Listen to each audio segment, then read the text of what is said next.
Yeah, I think what's really exciting is seeing what is happening kind of in the serverless space. Jose Balin introduced Broadway.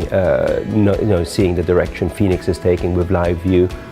But most important, everyone building real-world applications on top of these frameworks. So it's not so much more about a programming language anymore. It's more about applications, frameworks, so bringing the whole ecosystem to the next level.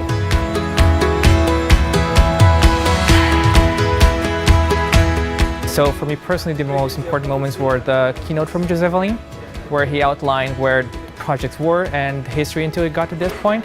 Really interesting to see that, and also the announcement of the Erlang Foundation, which I think everyone can contribute and take advantage of. It's really exciting to see kind of the plurality in the community. We have talks and we have discussions between us about a bunch of different domains and a bunch of different areas that Elixir has grown into, and all this area, it's really interesting, and especially sometimes talking to somebody that uses Elixir in a completely different domain, on a completely different perspective than you, and how it works out well with everybody and how everybody is really happy to be part of the community.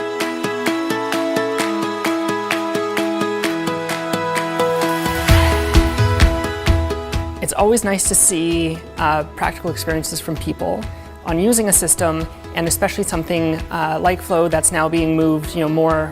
Flow will always exist, but being moved more towards newer systems.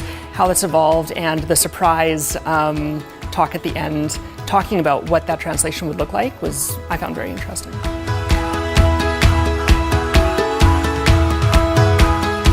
If you've never been to ElixirConf EU, you can expect to see people from all over Europe and all over the world coming to be enthusiastic about Elixir, whether that's through training, whether that's through interesting talks, and it's usually in interesting places too. So from a traveler perspective, it's been great for me to come visit Krakow, Poland. We were in Warsaw last year, and now we're in Prague this year. So it's been great from a cultural experience perspective, as well as just getting to meet people and learning more about the Elixir community in general.